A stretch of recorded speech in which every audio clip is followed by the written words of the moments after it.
Hello everyone, कैसे हैं आप सभी लोग। I hope you are doing great. मैं अंकिता, आपकी English educator, and welcome to my channel and welcome to this very first video of English crash course. आज इस वीडियो से हम इंग्लिश क्रैश कोर्स की शुरुआत करने जा रहे हैं और ये क्रैश कोर्स होने वाला है सीबीएसई बोर्ड क्लास 10 के स्टूडेंट्स के लिए। मेरे चैनल पर पहला क्रैश कोर्स लेकर आ रही हूँ, तो मैं तो इसे लेकर बहुत ज्यादा एक्साइटेड हूँ and I am very happy about it. And I am sure आप लोग भी बहुत खुश होंगे क्योंकि बहुत सारे स्टूडेंट्स ने मुझे इतने अच्छे और इतने प्यारे प्यारे कमेंट्स किए हैं ना। सो ये एक टीचर के लिए बहुत एनकरेजिंग और बहुत मोटिवेटिंग होता है। सीरियसली हम टीचर्स हमेशा स्टूडेंट्स के लिए कभी उन्हें मोटिवेट करने के लिए, उन्हें एनकरेज करने के लिए बहुत अच्छी अच्छी बातें करते रहते हैं, बट समटाइम्स टीचर्स को भी अपने स्टूडेंट्स की मोटिवेशन की जरूरत होती है। और मुझे आप लोगों से इतना ज्यादा सपोर्ट मिला है ना आपके कमेंट्स के through. So thank you so much for this, क्योंकि आपने मुझे सच में बहुत ही एक पॉजिटिव एटीट्यूड दिखाया है। मतलब मैं इस क्रैश कोर्स की शुरुआत ही आप सब लोगों को थैंक्स कह के करना चाहूंगी कि थैंक यू सो मच मुझे सपोर्ट करने के लिए। और अपना ये सपोर्ट जो है वो बनाए रखना लगातार। ये जो क्रैश कोर्स है वो होने वाला है 30 डेज के लिए। तो सबसे बड़ा सपोर्ट तो आप लोगों का यही चाहिएगा कि लगातार 30 डेज तक बिना एक भी वीडियो मिस किए इस क्रैश कोर्स को देखिएगा। ये ज्यादा जरूरी इसलिए है क्योंकि बाद में आप लोगों को कहना है मैम बैकलॉग रह गया, मैम अब क्या करें। तो बाद में बैकलॉग वाला झंझट ही ना हो, इसलिए जरूरी है कि हम अभी से ही रोज के रोज जो है रेगुलर ये वीडियोस देखेंगे। तो क्यों ना इसी बात पे इस वीडियो को आप लाइक और शेयर कर दें, और अगर चैनल को सब्सक्राइब नहीं किया है तो इस चैनल को सब्सक्राइब भी कर लें। अब चूंकि ये हमारा बिल्कुल पहला वीडियो है क्रैश कोर्स का, तो मैं कुछ पॉइंट्स क्रैश कोर्स को लेकर आपको बताना चाहती हूँ ताकि कोई कंफ्यूजन ना रहे। सबसे पहला तो ये कि ये क्रैश कोर्स होने वाला है 30 डेज के लिए, यानी इन 30 डेज में हम आपके इंग्लिश का पूरा सिलेबस जो है उसे कवर करेंगे। अब पूरा सिलेबस बोले तो सिर्फ टेक्स्ट बुक्स नहीं, रीडिंग, राइटिंग, ग्रामर, ये सब भी करेंगे हम, यानी चारों सेक्शंस को कवर करेंगे। दूसरा पॉइंट ये क्रैश कोर्स 2 सेगमेंट्स में होगा। 2 सेगमेंट्स मतलब एक सेगमेंट में कोर्स ए जो कि है कम्युनिकेटिव इंग्लिश, और दूसरे सेगमेंट में कोर्स बी जो कि है इंग्लिश लैंग्वेज एंड लिटरेचर। तो इनका कंप्लीट सिलेबस, आपको दोनों ही कोर्सेज का कंप्लीट सिलेबस करवाया जाएगा, including reading, writing and grammar.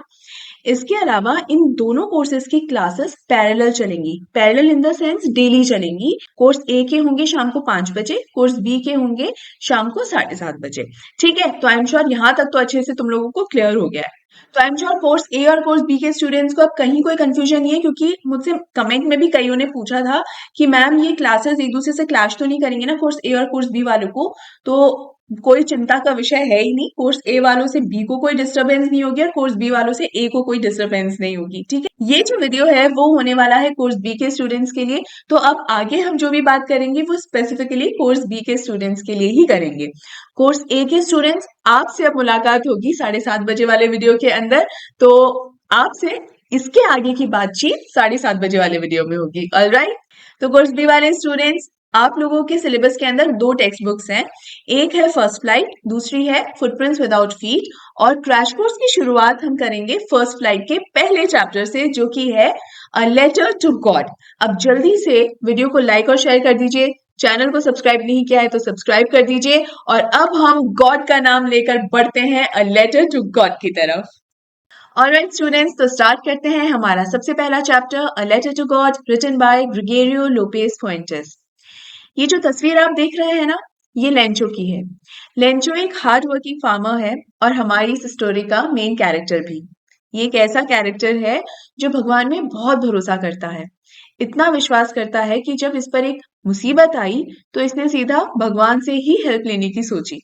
अब ये हेल्प मांगने का जो तरीका था वो कोई ऐसा नहीं था कि हे भगवान मेरी मदद कर दो, मैं इतने रुपए का प्रसाद चढ़ाऊंगा, ये करूंगा वो करूंगा। नहीं, ये तरीका नहीं था।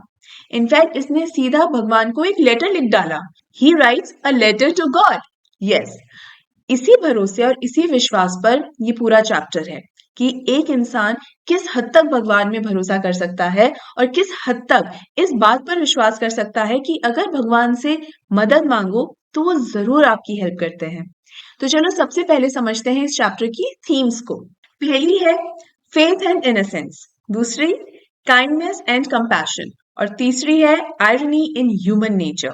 अब इन तीनों थीम्स के थ्रू हम इस चैप्टर को भी समझेंगे और इस चैप्टर के जो मेन कैरेक्टर्स हैं उनको भी जानेंगे। तो सबसे पहले हम थीम लेते हैं फेथ एंड इनोसेंस, और ये थीम किसके थ्रू दिखाई गई है? हमारे लेंचो के थ्रू।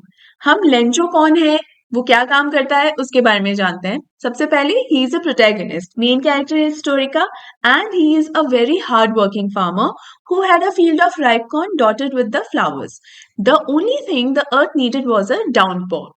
इसका मतलब ये है कि जो लेंचो है वो एक बहुत ही मेहनती फार्मर है, बहुत ही मेहनती किसान है, और उसने बहुत मेहनत करके अपने पूरे खेत पर बढ़िया फसल उगा रखी है। किसकी? मकई की, यानी भुट्टा। अब वो फसल फुल ऑन रेडी हो चुकी है, बस उसको थोड़ी सी बारिश की जरूरत है। यहाँ पर जो वर्ड मैंने ब्लू में हाईलाइट किया है, इसका मतलब है ये एक की वर्ड है। थ्रू आउट द वीडियो जितने भी ब्लू हाइलाइटेड वर्ड्स आपको दिखेंगे वो कीवर्ड्स होंगे या वो इंपॉर्टेंट टर्म्स होंगी स्टूडेंट्स, जिन्हें आपको अपने आंसर्स में भी बिल्कुल शामिल करना है। ये मैंने how to write answers in CBSE board examination इस सीरीज के अंदर भी आपको समझाया है। जब भी आप अपने आंसर्स को फ्रेम करते हो ना, हमेशा कीवर्ड्स या मोस्ट इंपॉर्टेंट वर्ड्स जो उस चैप्टर के होते हैं उन्हें जरूर शामिल करो। इससे आपका आंसर ना और भी अप्रोप्रिएट मिलता है और फाइनली मार्क्स बहुत अच्छे आते हैं। ठीक है, तो पहला तो ये कि लेंचो क्या है, एक हार्ड वर्किंग फार्मर है और उसकी जो फसल है बिल्कुल तैयार है, बस बारिश की जरूरत है उसको। And downpour is what? A heavy rainfall. ठीक है, next is he is expecting a rainfall. भाई फसल को पकने के लिए थोड़ी सी बारिश की जरूरत और है, वो और हो जाए ना तो उसकी फसल एकदम 100% तैयार होगी और बहुत ही महंगे भाव के अंदर बिकेगी। इसीलिए वो किस चीज की उम्मीद लगाए बैठा है कि बस बारिश हो जाए। और फाइनली वो दिन आ भी गया जिस दिन बारिश हो जाती है। Lencho kept looking at the sky expecting some rain and the day finally arrived and his wait was over. इतने दिनों से वो तरस रहा था, इंतजार कर रहा था कि भाई बारिश हो जाए, आसमान की तरफ टकटकी लगाए देखता रहता था कि आज तो बारिश हो ही जाए। फाइनली वो दिन आ गया जिस दिन बारिश हो गई। Big drops of rain began to fall and he exclaimed, "These are not raindrops falling from the sky, they are new coins. The big drops are 10-cent pieces and the little ones are 5s." मतलब ये जो बारिश हो रही है ना, उस बारिश के लिए लेंचो कह रहा है कि भाई ये पानी की बूंदे नहीं है, ये तो रुपए ही रुपए बरस रहा है। देखो देखो, जो बड़ी बूंदे है वो 10 सेंट्स है, ये जो छोटी वाली बूंद है ना ये 5 सेंट्स है। यानी यहाँ पर इसको करेंसी से कंपेयर कर रहा है।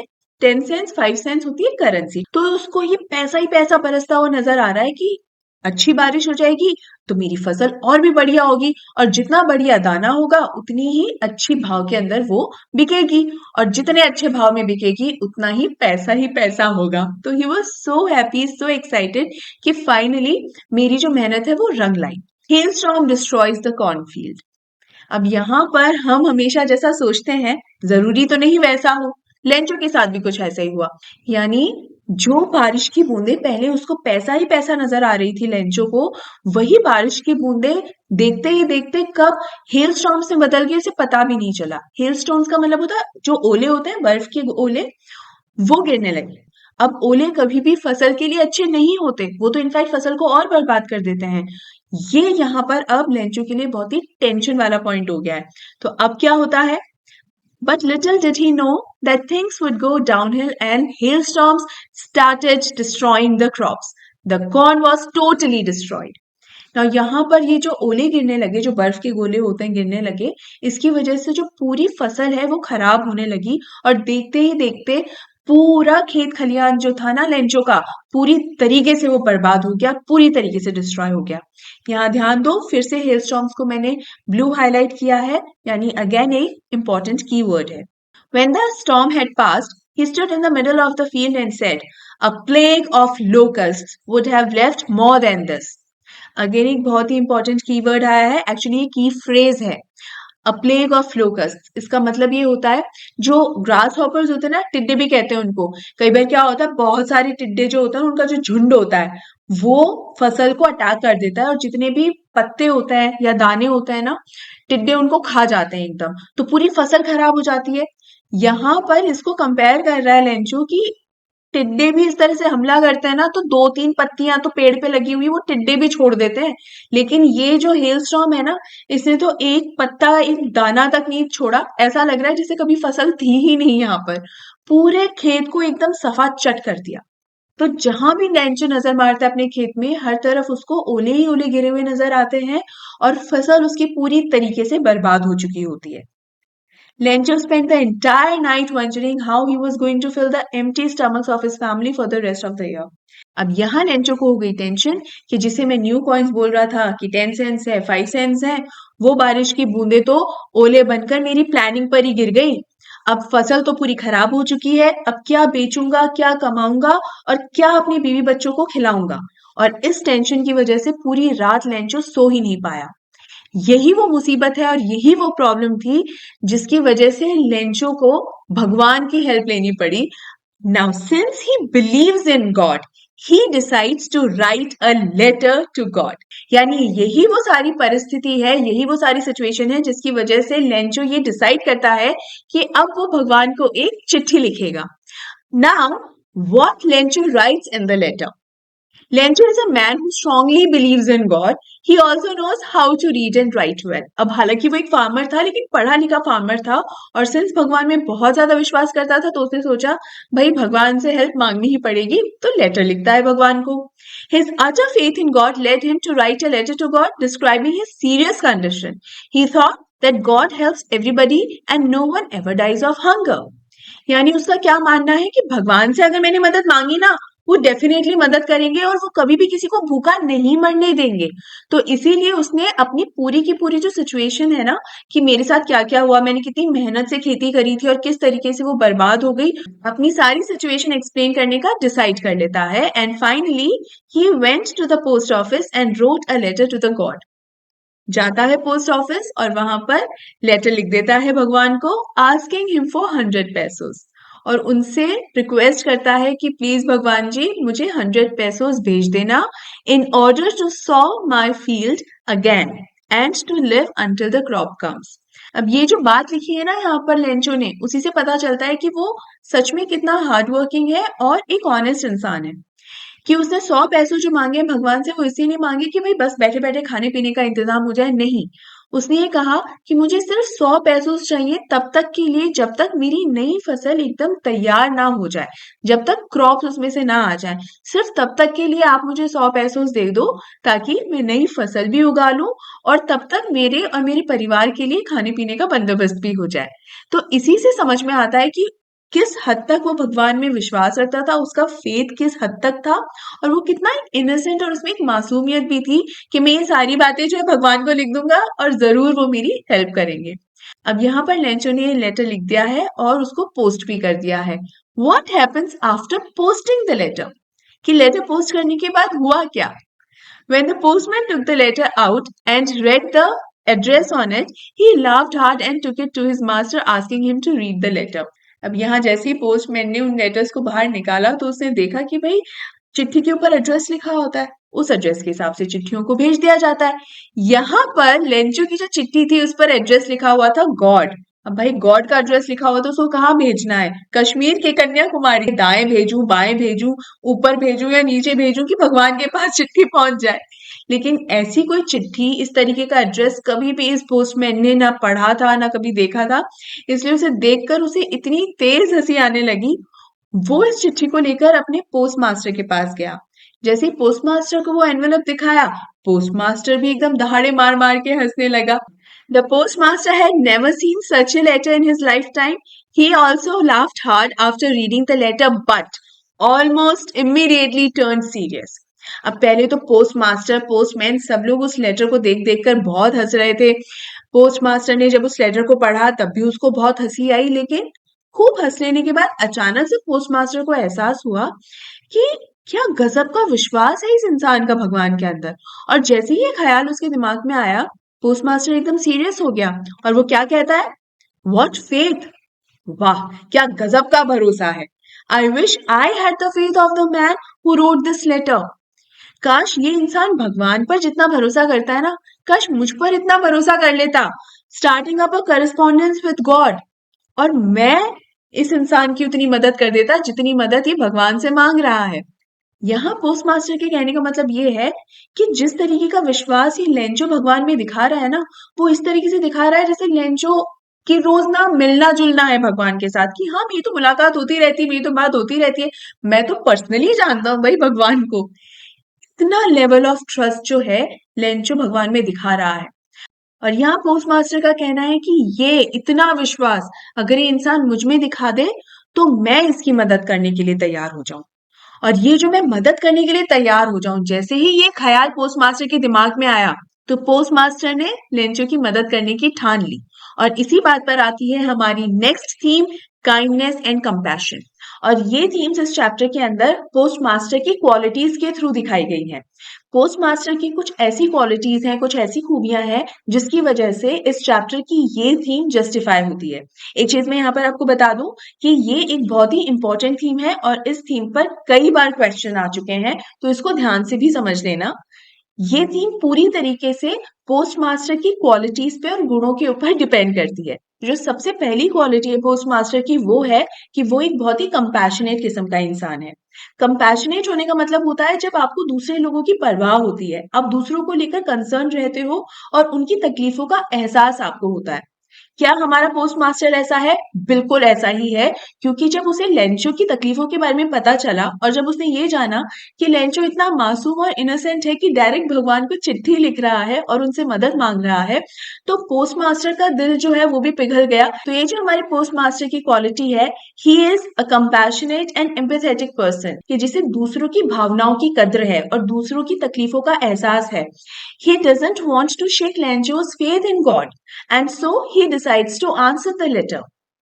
उसने जब देखा कि लेंचो इस कदर भगवान में विश्वास करता है, उसने जो 100 पैसे मांगे हैं, उसने जो 100 पैसों मांगे हैं, तो अगर भगवान के पास ये चिट्ठी कभी पहुंच ही नहीं सकती, भगवान का तो कोई एड्रेस है नहीं, तो चूंकि ये चिट्ठी कभी पहुंचेगी नहीं भगवान के पास, ये 100 पैसों भी उसको मिलने से रहे। तो यहाँ पर हो सकता है कि लेंचो का जो विश्वास है, भरोसा है भगवान से, वो भरोसा टूट जाए। और जब किसी का इतना ब्लाइंड फेथ और इतना ज्यादा भरोसा, इतना भयंकर विश्वास जब टूटता है, तो वो इंसान अंदर से टूट जाता है। और इस बात का एहसास पोस्ट मास्टर को है और वो नहीं चाहता था कि इस तरीके का कोई खराब एक्सपीरियंस हो लेंचो को, इसीलिए वो लेंचो की हेल्प करने की सोचता है। तो उसका जो कंपैशनेट एटीट्यूड है, उसका जो एम्पैथेटिक बिहेवियर है, उसी के चलते पोस्ट मास्टर हमारे लेंचो की हेल्प कर पाता है। अब अगर लेंचो की हेल्प करने की बात हो रही है तो वो हेल्प सिर्फ किस तरीके से हो सकती है? उसे वो पैसे देकर जिसकी जरूरत इस वक्त उसको है। To help Lencho, post master needed money, so he asked his employees and friends to give something for an act of charity. तो लेंचो की हेल्प करने के लिए पोस्ट मास्टर अपने फ्रेंड्स से, पोस्ट ऑफिस के दूसरे एम्प्लॉयज से रिक्वेस्ट करता है कि वो थोड़ा थोड़ा पैसा दें ताकि लेंचो की मदद हो सके। अब यहाँ मैं फिर से इस चीज को हाईलाइट करती हूँ कि लेंचो की जो हेल्प है वो उसे सिर्फ पैसे देकर ही हो सकती है, क्योंकि यहाँ उसको खाने पीने के लिए भी पैसे चाहिए, वापस से खेती करने के लिए उसको पैसे चाहिए। अगर सिर्फ उसको एक अच्छा सा लेटर लिख दिया होता पोस्ट मास्टर ने, तो बिल्कुल हो सकता है कि उस लेटर को पढ़ के थोड़ा खुश हो जाता लेंचो, लेकिन कोई हेल्प नहीं हो पाती है। इसीलिए money is an important element here. Next quality जो है पोस्ट मास्टर की वो है that he is being very generous. Generous का मतलब होता है उदार मन वाला, यानी किसी की खुलकर हेल्प करने वाला, स्पेशली जब पैसों का मामला हो। तो यहाँ ऐसा नहीं कि पोस्ट मास्टर ने सिर्फ अपने फ्रेंड से या कुछ एम्प्लॉयज से ही पैसे इकट्ठे करे, इनफैक्ट उसने अपनी सैलरी का भी एक हिस्सा लेंचो की हेल्प के लिए इस्तेमाल किया। He himself paid part of his salary. The amount he collected was less than 100 pesos, but he put the money in an envelope addressed to Lencho and with it a letter containing only a single word as a signature. God. अब यहाँ देखिए post master की उदारता का उदाहरण, उसकी generosity का example, कि उसने पैसे इकट्ठे भी करे, अपनी खुद की सैलरी में से भी उसने एक अच्छा अमाउंट जो है वो लेंचो के लिए निकाल के रखा। हालांकि 100 पैसों से वो पूरा इकट्ठा नहीं कर पाया, लेकिन जितना भी अमाउंट उसने कलेक्ट किया वो उसने एक एनवेलप में डाल के रख दिया, और उस एनवेलप पे उसने अपने खुद का नाम नहीं लिखा, वरना वो अपने खुद का नाम भी तो लिख सकता था कि पोस्ट मास्टर ने, कि भाई मैंने मदद करी है तुम्हारी, खुद का नाम जोर जोर से अनाउंस करवा सकता था, लेकिन नहीं, ये उसका इंटेंशन नहीं था। इससे हमें ये भी पता चलता है कि पोस्ट मास्टर एक सेल्फलेस इंसान था, उसने बिल्कुल भी सेल्फिशनेस नहीं दिखाई या उसको इस चीज की कोई वाहवाही नहीं लूटनी थी कि देखो मैंने मदद किया, मैं कितना अच्छा इंसान हूं। नो, वो जेन्युइनली लेंचो की हेल्प करना चाहता था और वो नहीं चाहता था कि किसी भी वजह से लेंचो का जो भरोसा है भगवान के ऊपर से वो टूट जाए। राइट, ये थीम्स हमारी जस्टिफाई होती हैं। तो ये जो क्वालिटीज हैं पोस्ट मास्टर की, उससे हमें ये भी पता चल जाता है कि ये तो ये जो क्वालिटीज है पोस्ट मास्टर की, उससे हमें ये पता चल गया कि काइंडनेस एंड कंपैशन इस चैप्टर की एक बहुत ही स्ट्रॉन्ग थीम है। अब यहाँ हम स्टोरी में भी आगे बढ़ चुके हैं कि लेंचो के लिए पैसे वाला एनवेलप पूरी तरीके से तैयार है। देखते हैं आगे क्या होता है। What happens next? अब यहाँ अगले संडे वापस से पोस्ट ऑफिस पहुंचता है हमारा लेंचो और बहुत ही उम्मीद से वहां जाके पूछता है कि मेरा लेटर आया क्या, क्योंकि उसको पूरी उम्मीद है कि जो मदद उसने भगवान से मांगी है 100 पेसोस की, वो मदद उसे जरूर मिलेगी। तो on Sunday Lencho once again came to the post office and asked if there was a letter for him. वहां जाकर पूछता है कि भाई उसके लिए कोई लेटर आया है क्या। The postman took out the letter and handed it to Lencho. Postman ने जिस एनवेलप के अंदर पैसे रखे थे ना पोस्ट मास्टर ने, वो वाला एनवेलप, वो लेटर लेंचो को दे देता है postman. The post master with contentment observing Lencho's reaction. अब यहाँ पर जो पोस्ट मास्टर है वो इस पूरी सिचुएशन को ऑब्जर्व कर रहा होता है कि अच्छा देखो आ गया है, लेंचो आ गया है, और पोस्टमैन ने वो पैसों से भरा हुआ जो एनवेलप है वो भी लेंचो को दे दिया है। अब देखते हैं कि लेंचो का रिएक्शन क्या होगा। इस मोमेंट में हमारा पोस्ट मास्टर जो है उसके चेहरे पे भी एक अलग सा ही कंटेंटमेंट था। कंटेंटमेंट का मतलब होता है सेटिस्फेक्शन, और पोस्ट मास्टर इसलिए सेटिस्फाइड हो रखा था कि उसको लग रहा था कि देखो उसने कितना अच्छा काम किया है, उसने कितना भला कर्म किया है एक इंसान की हेल्प करके। तो इसीलिए पोस्ट मास्टर बहुत ही कंटेंट फील कर रहा था। अब यहाँ पर वो ये उम्मीद लगाकर बैठा था कि लेंचो का रिएक्शन भी कुछ इसी तरीके का होने वाला है कि देखो भगवान ने मेरी मदद कर दी। लेकिन लेंचो का रिएक्शन कुछ और ही था। कैसा था देखिए, सबसे पहली बात तो ये नोट कीजिए, Lencho was not surprise after seeing the money. यहाँ पर पोस्टमास्टर यही उम्मीद कर रहा था कि शायद लेंचो जब उन पैसों को देखेगा तो वो थोड़ा तो सरप्राइज होगा कि क्या सचमुच भगवान ने मेरी मदद कर ली, भगवान ने मेरी सुन ली, उन्होंने मुझे पैसे भेजे हैं। लेकिन ऐसा कुछ भी नहीं हुआ। इनफैक्ट लेंचो का जो रिएक्शन था ना वो बिल्कुल अनएक्सपेक्टेड था। लेंचो बिल्कुल भी सरप्राइज्ड नहीं था। उसके लिए वो पैसे मिलना इतना ऑब्वियस था कि हाँ पैसे तो मुझे मिलेंगे ही, मैंने भगवान से हेल्प मांगी है। तो वो बिल्कुल भी सरप्राइज नहीं था। And this shows his commendable faith in God. और इसी से पता चलता है कि किस हद तक लेंचो जो है भगवान में विश्वास करता है।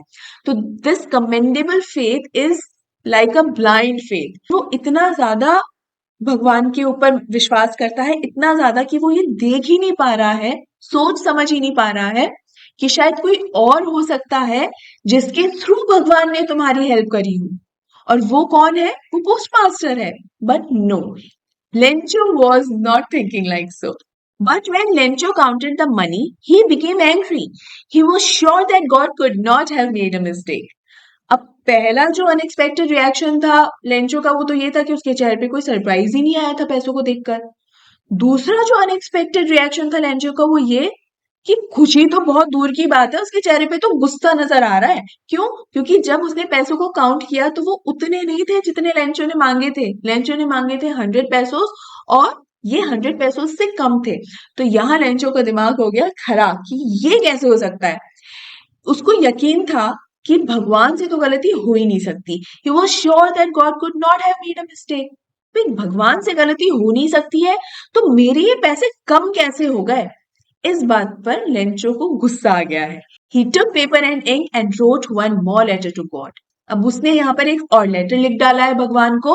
Then he put it into the letter box और उसको लेटर बॉक्स में डाल दिया। ठीक, अब ये लाइन मैंने ब्लू से इसलिए हाईलाइट की है क्योंकि ये लाइन से पता चलता है कि कितना गुस्से में है Lencho. This line shows Lencho's anger कि उसने वो जो स्टैम्प लगाता है ना लेटर के ऊपर, वो स्टैम्प को लगा के और उस पर इतनी जोर से मुट्ठी से इतनी जोर से मारा एकदम गुस्से वाला कि अगर उसका बस चले ना तो मानो पंच ही मार दे किसी को।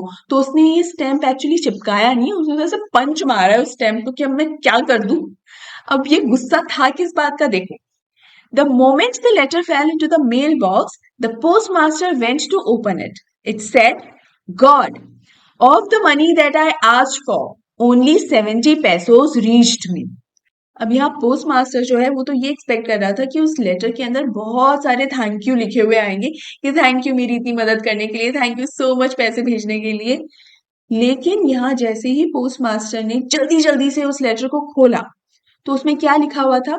लेंचो ने लिखा हुआ था गॉड, भगवान। आपने जो पैसे मुझे भेजे हैं, जो पैसे मैंने आपसे मांगे थे, तो सिर्फ 70 पैसोज ही मुझे मिले हैं। मुझ तक सिर्फ 70 पैसोज पहुंचे हैं। Send me the rest. मतलब ऐसा लग रहा है जैसे हुक्म दे रहा हो भगवान को कि जो बचे हुए पैसे हैं ना 30 पैसोज, वो भी जल्दी भेजो मुझे। Since I need it very much. अरे क्योंकि मुझे बहुत जरूरत है उसकी, तो वो बाकी के भी ना जल्दी से भेज देना। But don't send it to me through the mail because the post office employees are a bunch of crooks. Lencho. अब यहाँ पर क्या कहता है? कहता है कि don't send it to me through mail because भाई मुझे ये जो पैसे भेजो ना आप, वो यहाँ इस पोस्ट ऑफिस के थ्रू, ये चिट्ठी चिट्ठी इसके थ्रू मत भेजना, क्योंकि इस पोस्ट ऑफिस में जो काम करने वाले लोग हैं ना, वो बंच ऑफ क्रूक्स है, यानी धोखेबाजों का झुंड है वो। क्योंकि यहाँ लेंचो को ये लग रहा है कि जो 30 पैसे जो कम आए हैं ना, वो 30 पैसों यही पोस्टमैन पोस्ट मास्टर जो है ये खा गए, हड़प लिया इन्होंने बीच में। अब बेचारे जिन लोगों ने इतनी मदद करी, अपनी सैलरी तक कुर्बान कर दी लेंचो की हेल्प करने के लिए, उन्हीं के ऊपर लास्ट में लेंचो ने इल्जाम लगा दिया कि इन्होंने मेरे पैसे जो है हड़प लिए हैं बीच में, और भगवान से शिकायत और करिए कि यहाँ के थ्रू मत भेजना, यहाँ पर तो चीटर लोग रहते हैं। और लास्ट में फुल ऑन अपना साइन कर दिया Lencho. And this justifies our third theme, irony in nature. Irony यानी विडंबना, यानी जिन लोगों ने लेंचो की इतनी मदद करी, अपने पैसे दिए, अपनी सैलरी भी कुर्बान करी, सिर्फ इसलिए ताकि लेंचो की मदद हो सके, और लेंचो का जो भगवान में भरोसा है वो भरोसा कभी ना उठे। लेकिन उल्टा लेंचो ने इन्हीं लोगों पर इल्जाम लगा दिया कि मेरे जो 30 पैसोज है ना, 30 पैसोज, वो इन्हीं लोगों ने हड़प लिए बीच में।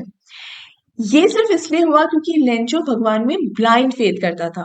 उसका भरोसा इस कदर था कि उसने उसे अंधा बना दिया था, इतना अंधा कि लेंचो ये सोच ही नहीं पा रहा था कि अगर भगवान ने उसकी मदद की भी है तो किसी के जरिए की होगी, और वो जरिया और कोई नहीं, पोस्ट मास्टर, दूसरे जो पोस्ट ऑफिस के एम्प्लॉयज हैं, पोस्ट मास्टर के जो फ्रेंड्स हैं जिन्होंने लेंचो की हेल्प के लिए पैसे दिए थे, उनके जरिए लेंचो की मदद की है। नहीं, लेंचो वो सोच ही नहीं पा रहा था। उसकी सुई बस इस बात पर अटक गई थी कि डायरेक्ट भगवान ने ही मेरी हेल्प करी है। तो यही है आयरनी इन नेचर। तो लेंचो के इस एटीट्यूड से हमारी ये थीम भी जस्टिफाई होती है और हमारे चैप्टर का एक्सप्लेनेशन भी कंप्लीट होता है। अब हम देखते हैं कैरेक्टर स्केच। पहले देखते हैं लेंचो का कैरेक्टर स्केच। लेंचो एक बहुत ही हार्ड वर्किंग फार्मर है। कैसे पता चलता है कि वो एक हार्ड वर्किंग फार्मर है? क्योंकि जब वो भगवान से पैसे भी मांगता है ना, तो पैसे इसलिए मांगता है ताकि वो आगे खेती कर सके। बैठे बैठे खा लूं पी लूं इस वजह से नहीं। तो ये दिखाता है कि वो हार्ड वर्क में बिलीव करता है और हार्ड वर्क करने के लिए तैयार भी है। इसके अलावा बहुत ही इनोसेंट एंड नाइव है, यानी बहुत ही मासूम है। जिस हद तक वो भगवान में विश्वास करता है, वो ये सोच समझ ही नहीं पाया कि भगवान ने किसके जरिए उसकी ये मदद की होगी। एंड देन रिलीजियस, अगेन जो कमेंडेबल फेथ है उसका भगवान में, वो ये दिखाता है is a very strong believer in God and this shows he is a religious person. अब हम पोस्ट मास्टर का कैरेक्टर स्केच देखते हैं।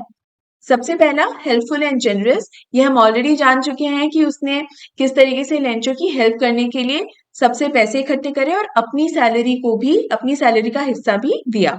इसके अलावा he is a fat and amiable person. Amiable का मतलब होता है फ्रेंडली, तो वो एक बहुत ही फ्रेंडली इंसान था और बहुत ही गप्पू सा इंसान था। तो he was fat and amiable, kind and empathetic. ये भी हमने जाना कि उसमें काइंडनेस है, कंपैशनेट है वो, और बहुत ही एम्पैथेटिक है कि दूसरों की भावनाओं की कद्र है उसे और दूसरों की तकलीफों का भी एहसास है। And he is very selfless. उसने लेंचो के लिए जिस एनवेलप में पैसे रखे थे, उस एनवेलप पे गॉड का नाम लिखा था, कि मानो ऐसा लग रहा हो कि गॉड ने अपने साइन करे हो उसके ऊपर। अदरवाइज वो चाहता तो अपना खुद का नाम भी लिख सकता था, लेकिन उसने ऐसा नहीं किया। यानी वो सेल्फलेस है और सेल्फलेस रह के ही वो लेंचो की हेल्प भी करना चाहता था। ऑलराइट, तो ये है हमारे लेंचो और पोस्ट मास्टर का कैरेक्टर स्केच। ठीक है, अब हम देखते हैं कि इस स्टोरी से हमें क्या मैसेज मिलता है।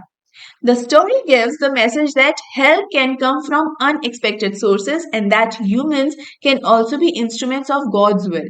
यानी हमें कई बार ऐसे जरिए से मदद मिलती है जो हमने कभी सोचा भी नहीं हो, completely unexpected। इस चैप्टर से यही सीखने को मिलता है कि उस जरिए को हम इंसानों को समझना चाहिए। क्योंकि भगवान साक्षात आके मदद नहीं करते हैं, किसी ना किसी तरीके से वो हेल्प करते हैं, और लेंचो वही चीज समझने में फेल हो गया था। However, Lencho's innocence and naivety prevents him from recognizing this, and he continues to see God's hand in the assistance he receives. Lencho इस मदद को नहीं पहचान पाया। लेंचो को तो यही लगा कि भगवान ने किसी और के जरिए ये मदद नहीं पहुंचवाई है लेंचो तक, डायरेक्ट खुद भगवान ने ही ये मदद की है, और लेंचो का विश्वास आखिर तक इसी बात पर बना रहा। This illustrates that blind faith can sometimes result in misunderstandings. इससे यही पता चलता है कि जब हम किसी पर अंधा विश्वास करते हैं तो मिसअंडरस्टैंडिंग्स, कंफ्यूजन्स, डाउट्स हमेशा होते हैं, where one may overlook human efforts and attribute everything to divine intervention. और अगर कोई इंसान हमारी हेल्प भी कर रहा है, अगर कोई इंसान हमारे लिए कुछ अच्छा कर रहा है और हमारा भला चाह रहा है, तब भी हम उस इंसान की कदर नहीं कर पाते हैं, क्योंकि हम सारा का सारा क्रेडिट जो है डिवाइन फोर्सेस को, डिवाइन इंटरवेंशन को दे देते हैं। डिवाइन इंटरवेंशन का मतलब है कि 100% क्रेडिट भगवान को दे देना। तो भगवान को क्रेडिट देने में कोई प्रॉब्लम नहीं है, लेकिन जिसके थ्रू भगवान ने वो हमें हेल्प पहुंचवाई है, थोड़ा थैंक यू तो उसे कहना भी बनता है। तो ये है इस चैप्टर का मैसेज कि कभी भी अपने अंधविश्वास में और अपने अंधे भरोसे में उन लोगों को या उस जरिए को नजरअंदाज नहीं करना चाहिए जिसकी वजह से आपकी हेल्प हुई है। अब बारी है कुछ इंपॉर्टेंट क्वेश्चंस को देख लेने की। इस वीडियो के अंदर मैंने 2 क्वेश्चंस लिए हैं, एक शॉर्ट आंसर टाइप है, दूसरा लॉन्ग आंसर टाइप है। अब ये मत सोचना कि मैम 2 ही क्वेश्चंस, बस 2 ही इंपॉर्टेंट क्वेश्चंस है क्या इस चैप्टर से? नहीं, ऐसा नहीं है, लेकिन वो 2 क्वेश्चंस के थ्रू ये पूरा चैप्टर मैंने ऑलमोस्ट कवर कर लिया है, ठीक है। इसके अलावा ये चैप्टर मैंने आपको थीम्स के थ्रू समझाया है, और जिसमें मैंने कैरेक्टर स्केच भी समझा दिया है, जो मेन कैरेक्टर्स हैं उनकी क्वालिटीज भी समझा दी है, और पूरा चैप्टर एक्सप्लेनेशन भी कर दिया है। तो अगर आपकी क्वेश्चन बनता है, क्योंकि कई बार ऐसा क्वेश्चन बन जाता है कि justify this theme in this chapter. For example, इस चैप्टर को लेकर क्वेश्चन आ गया कि justify the theme of kindness and compassionate in the chapter a letter to God.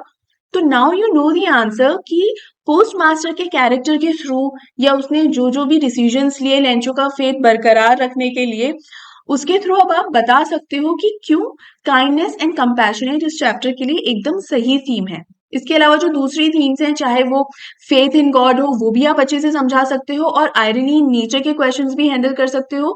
In fact इस चैप्टर में आयरनी बहुत ही स्ट्रॉन्ग थीम है, और आयरनी से जुड़े हुए और भी तरीके के क्वेश्चंस फ्रेम होते हैं।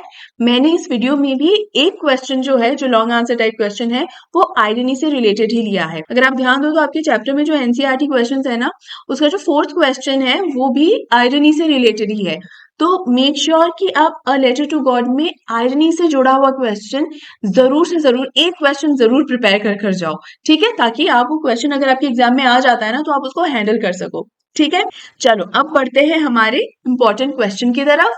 पहला है, how does Lencho's faith in God shape his actions in the story.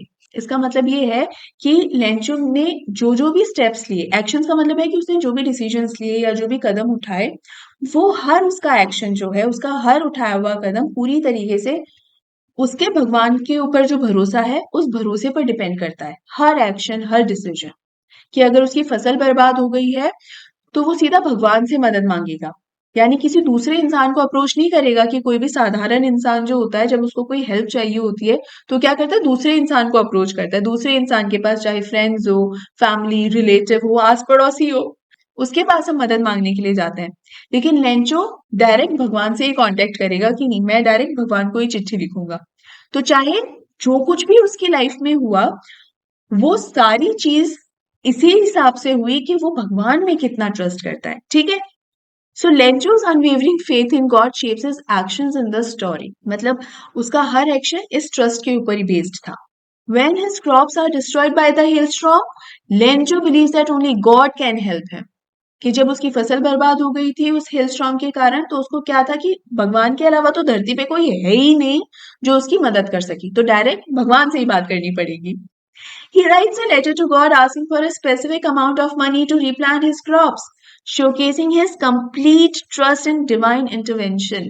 कि फिर से वो अपनी फसल को उगा सके, फिर से वो खेती कर सके, ये जो सहायता, ये जो हेल्प उसको चाहिए थी, तो उसको क्या लगा कि ये मदद के लिए मुझे भगवान से ही बात करनी पड़ेगी भाई। अदरवाइज मैंने क्या बताया कि हेल्प के लिए हम दूसरे इंसान के पास भी जाते हैं, कई बार पैसे मांगने होते हैं तो हम मांगते हैं ना उधार कि भाई थोड़ा सा उधार, है ना।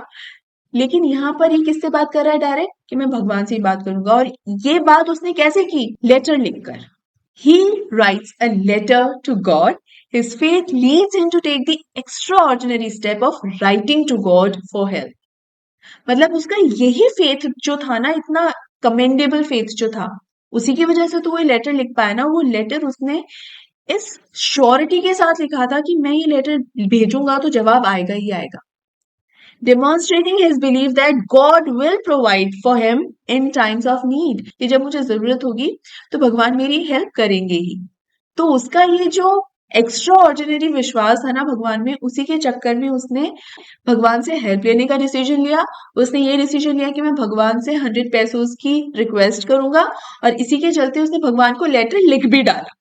राइट, तो इसके जो तीनों एक्शंस थे ना, वो सारे एक्शंस इसी बात पर डिपेंड करते थे कि था इस लेवल का फेथ उसे भगवान के ऊपर। राइट, आई एम श्योर ये आपको अच्छे से क्लियर हो गया होगा। अब हम बढ़ते हैं हमारे दूसरे क्वेश्चन की तरफ। ये होने वाला है लॉन्ग आंसर टाइप क्वेश्चन। ये है, irony and ungratefulness are demonstrated in Lencho's condemnation of the post office employees as a bunch of crooks. Do you agree? Justify your answer with reference to the story. अब सबसे पहले तो इस question को समझो। मतलब ये जो पहला सेंटेंस लिखा हुआ है ना, वो कोई क्वेश्चन नहीं है, वो एक स्टेटमेंट की तरह है कि जो आयरनी और अनग्रेटफुलनेस एटीट्यूड था कि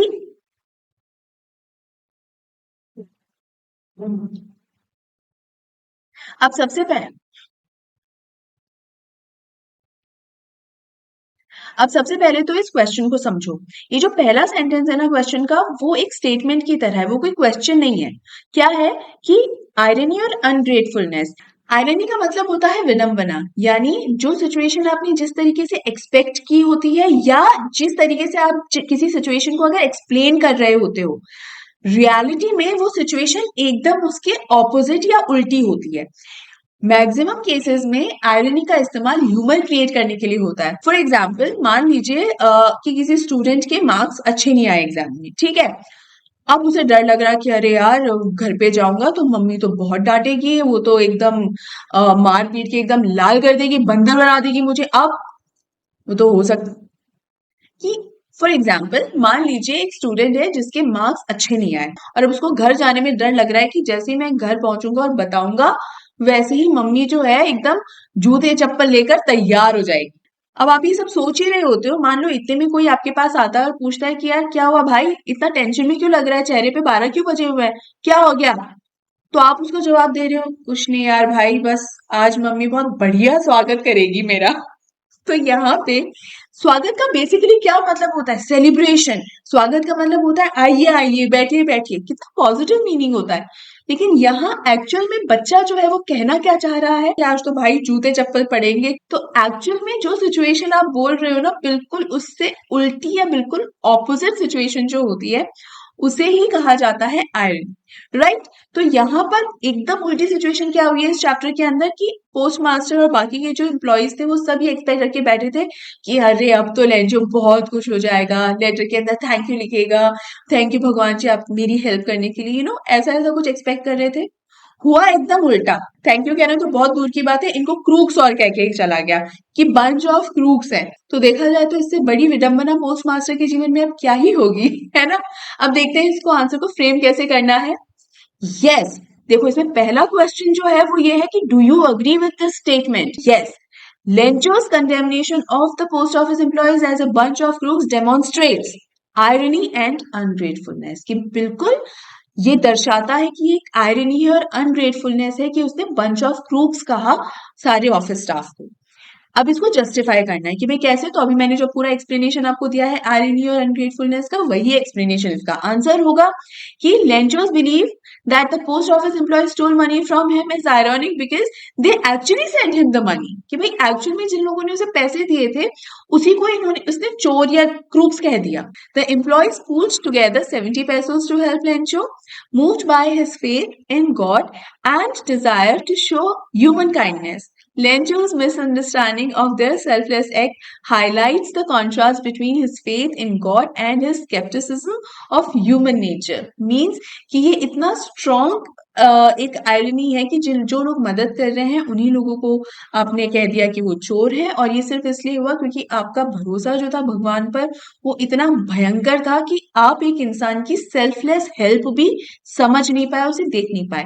यहाँ पर मैंने वर्ड यूज किया है स्केप्टिसिज्म, जिसका मतलब होता है डिस्ट्रस्ट या डाउट। मतलब किसी चीज को लेकर डाउटफुल होते हो ना, तो यहाँ पर है कि स्केप्टिसिज्म ऑफ ह्यूमन नेचर, कि उसको यही लगा कि नहीं, इंसान थोड़ी कोई मेरी मदद करेंगे, ये तो भगवान ही है जिसने डायरेक्ट मेरी हेल्प करी है। ठीक है। अनग्रेटफुलनेस, वही कि जिन लोगों ने मदद की उनके टूवर्ड्स एकदम थैंकलेस एटीट्यूड रहा हमारे लेंचो का। Lencho's treatment of the employee shows ungratefulness because they helped him out of the goodness of their hearts and he accused them of stealing. कि उन्होंने तो अपना उनका दिल बहुत अच्छा था इसलिए हेल्प करी, लेकिन यहाँ पर लेंचो ने उल्टा उन्हीं पर ही चोरी का इल्जाम लगा दिया। राइट, तो एकदम थैंकलेस एटीट्यूड था हमारे लेंचो का। अब यहाँ हो सकता है आप लोगों के दिमाग में ये बात आए कि मैम लेंचो को तो पता ही नहीं था ना कि उसकी हेल्प की किसने है। ये थॉट दिमाग में जरूर आता है। लेटर जो है बेटा, उस पर उसने कोई एड्रेस तो लिखा नहीं था ना कि भाई ये लेटर उस एड्रेस तक पहुंचा हो और फिर उस एड्रेस से हेल्प आई हो। नहीं, उसने तो गॉड लिखा था, तो गॉड के नाम से वो लेटर कहाँ ही जाएगा, कहीं नहीं ना। यहाँ पर लेंचो का जो ब्लाइंड फेथ था ना, उस वजह से लेंचो का ये दिमाग चला ही नहीं कि हो सकता है इन्हीं लोगों ने मेरी हेल्प करी हो।